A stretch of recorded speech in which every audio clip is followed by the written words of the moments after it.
শাইখিল আইসার, বাম পাশের এই পাজরের যে বাঁকা হাড্ডি, এর একটা হাড্ডি খুলে নিয়া সেই হাড্ডি থেকে হাওয়া আলাইহিস সালামকে তৈরি করেছেন। কেন বানাইলেন? আলাদা মাটি দিয়ে না বানাইয়া আদম আলাইহিস সালাম বাম পাজরের হাড্ডি দিয়ে কেন বানাইলেন? কয় পাজরের হাড্ডি নিজের শরীরের অঙ্গ, অঙ্গের প্রতি যেই ভালোবাসা থাকে অন্য জিনিসের সাথে সেই ভালোবাসা থাকে না। কথা কোন? আমার হাতের প্রতি আমার যে ভালোবাসা, আমার বাড়ির একখান লাঠির প্রতি সেই ভালোবাসা না, কুড়ালের প্রতি সে ভালোবাসা না, দাউ কাছে খুন্তা কুড়াল কোনো তার প্রতি সেই ভালোবাসা না। আমার অঙ্গের সাথে আমার যে ভালোবাসা, আন্তরিকতা। স্বামী স্ত্রীর ভিতরে একটা মোহাব্বত হতে হবে, আঙ্গিক মোহাব্বত, অন্তরে আন্তরিক মোহাব্বত, অঙ্গে অঙ্গের ভালোবাসার মতো। এই ভালোবাসা তৈরি করার জন্য আল্লাহ পাক আদম আলাইহিস সালামের বাম পাশের হাড্ডি বের করে সেখান থেকে হাওয়াকে বানাইলেন।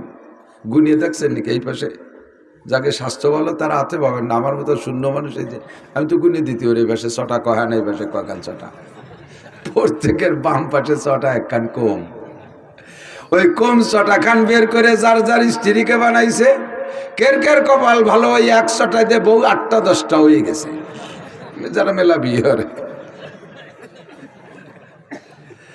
মোহাব্বত আর ভালোবাসার জন্য আল্লাহ পাক এই ছটা বের করে মানুষ বানাইয়া ওয়াখালাকা মিনহা যাওজাহা, এরপরে যখন জোড়া হয়ে গেছে অবশ্য মিনহুমা রিজালান কাসীরা ওয়া নিসা, এর থেকে আল্লাহ হাজার হাজার লক্ষ লক্ষ কোটি কোটি পুরুষ আর নারী বের করেছেন, তৈরি করেছেন।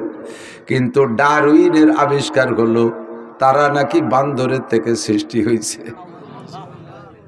কত বড় বেয়াদব, কত বড় বেয়াকুব! চিন্তা, কের যদি ব্যাকগ্রাউন্ড খারাপ থাকে, আছে না সমাজে অনেক ব্যাকগ্রাউন্ড, পিছনে দাদা পরদাদা এরা সুবিধে ছিল না, হঠাৎ করে ইনি আঙ্গুল ভুলে কলা গাছ লেখাপড়া শিখে টিকে বিসিএস ক্যাডারে বড় অফিসার হয়ে গেছে।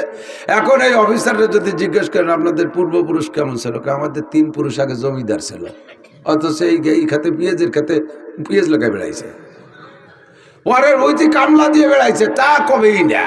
আমাদের ওই পাশে একটা জায়গা আছে, নাম কব না, ইউটিউবের আবার পৌঁছে দিবে না তাকে কাছে। ছোটবেলায় আমি তখন মিজান না হবে বা ফার্সি বলে মিজান পড়ি, মামা বাড়ি রমজান মাসে একটু বড় হয়ে উঠছি, মামাকে তারাবি পড়াইতাম। তো ওই সময় খবর পাইলাম ওই এলাকায় আল্লাহ মামা বাড়িও কয়ে ফেলাইছে, তাতে আমার তো সবাই ছিল যে মামা বাড়িতে তো এলাকা বাড়ি করে ফেলবে না, আর এক যা কইছি তা কইছি। এই যে বাংলাদেশ স্বাধীনের সময় যখন ভাষণ দেওয়া যায় 30 লক্ষ মানুষের শহীদের বিনিময়ে দেশ স্বাধীন করেছি, পিছনে